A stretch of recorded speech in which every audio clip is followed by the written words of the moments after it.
Well, we've just had a little bit of magic, and now we've got another magic man in the house. He's an actor. He's a director. Mm-hmm. He is an executive producer.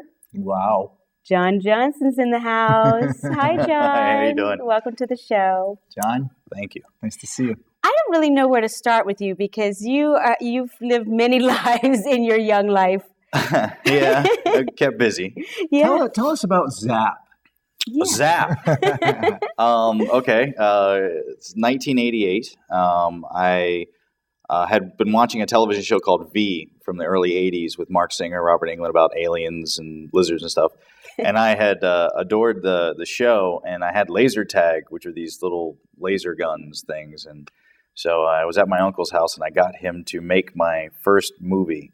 So I had written my credits on a card, and I think I was 8 years old at the time. That is so cute. So that was my first film, I guess.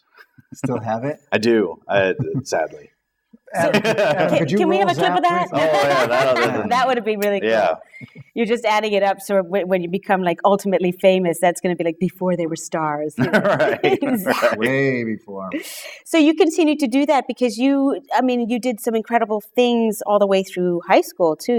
You had done 44 short films and a television series. I wrote, directed, and starred in a play when I was 7. And then when I was 8, I did the short film Zap. And then I waited a couple years until I was about 12. And then I made a movie every weekend until the end of high school, which was because in a small town where I grew up in Waynesboro, there was no real film society. So there was nowhere to learn.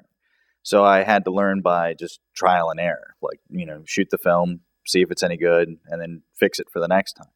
And so I'd write it through the week while I was in school. And then Friday we would shoot it, Saturday we'd shoot it, Sunday I would edit it, and Monday night we'd always show the new movie. And so I did that pretty much for, I think, 4 years. That's amazing because you kind of kept that going because I think you do like three features a year or something. It used to be. Hold yourself to that?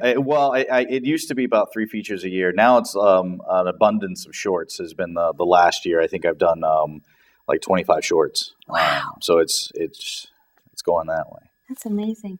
Did you watch a lot of film as a child? Like, what were your inspirations? Like, what sort of made you wake up one day and say, I want to make film? Well, I guess I'd always knew for some unknown reason, I always remembered either wanting to act but then I knew I wanted to tell stories. And acting was just a part of that to tell stories.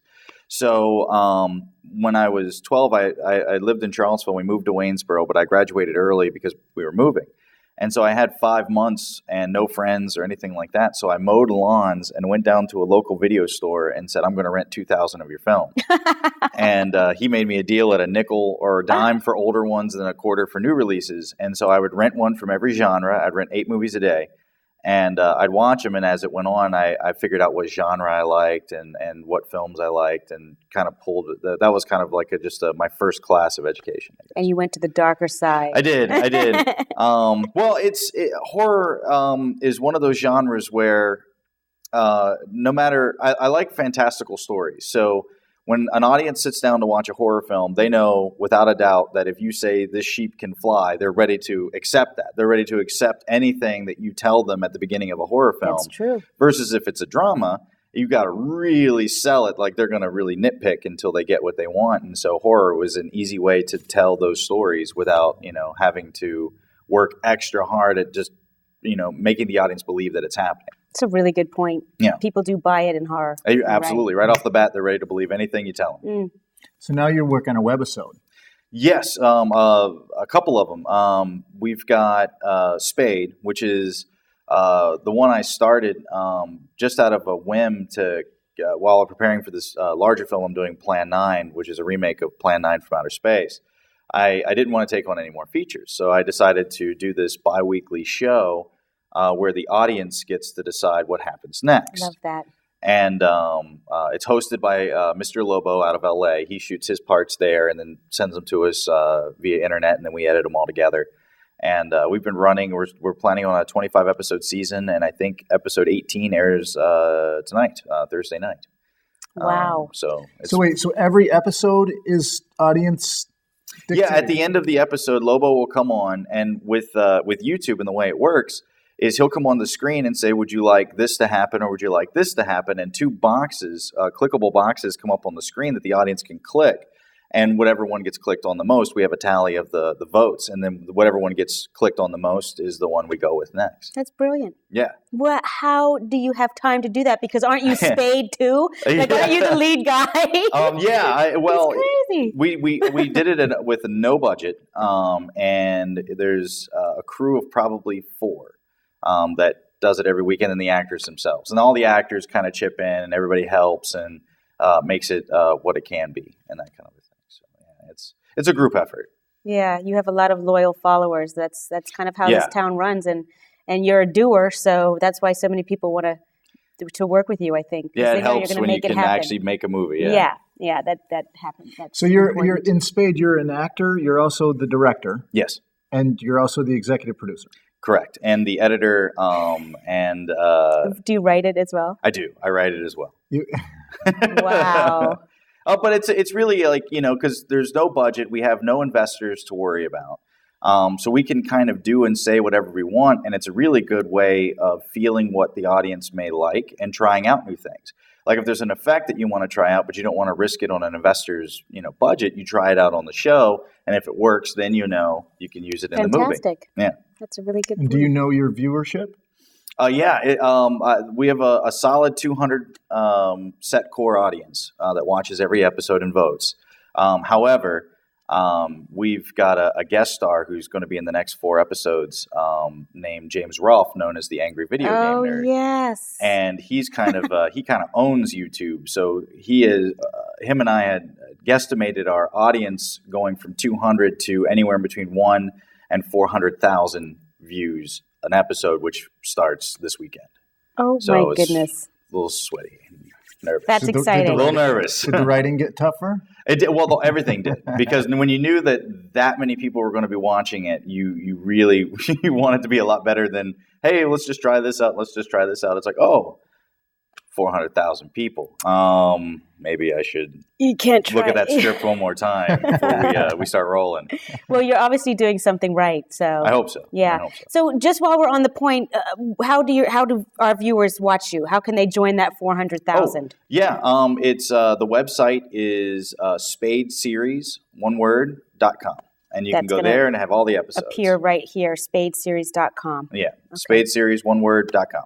And do you have a Facebook page for Darkstone Entertainment? Or I don't. I have one for myself, and that's kind of the Darkstone one. Okay. And then we have one specifically for Plan 9. But if you look up, I guess, Johnny Johnson, and you see a fat Italian guy with a fedora, you got the right one, and you can friend that one. You're just talking about yourself. Tell us about Plan 9. Okay, well, Plan 9 is kind of our big flagship so far as films are concerned. It's our probably going to be our largest budget film. It's a remake of Ed Wood's Plan 9 from Outer Space, which I was asked, which I was complaining about remakes in general, and one of the PAs on the film said, well, if you could remake any movie in the world, what would you remake? And I knew one of the survivors, Conrad Brooks, of Plan 9, and he told it as a really sad story. It's very different from Ed Wood, directed by Tim Burton, where it was this kind of happy ending. It was actually a very sad ending. All their careers went down. And so I thought it would be kind of nice to actually shoot that and try, if I can, to make it a better film so it's not looked at as the worst film ever made. That's wonderful. That's the idea. I love it. And if anyone can do it, you can. I hope so. I think so. I think so too. And just in case you didn't know that this was a bribery show so that we could get on your show. Oh, yeah. Yeah. We got 7 episodes left, and I'm going to need people because I've killed everyone. So I've always wanted to be killed. And I've always wanted to play myself. Oh, yeah? He also wants to be animated. Anyway, there you go. Anyway, Johnny, thank you so much for taking time out of your busy schedule. I know you. Do you sleep? Sometimes. Okay. It's a good thing you have a very good, lovely fiance that. Oh, she takes care of me. Yes, I'm sure she does. We'll have you back. Okay. Good luck with the 400,000 viewers. Yes, thank you. 401. 400,001. All right, so stay tuned. We've got some wine coming up with Prince Michelle Vineyards, and you just saw Johnny Johnson, the extraordinary filmmaker, person, everything person, all those things. So stay tuned and help to spread the good word.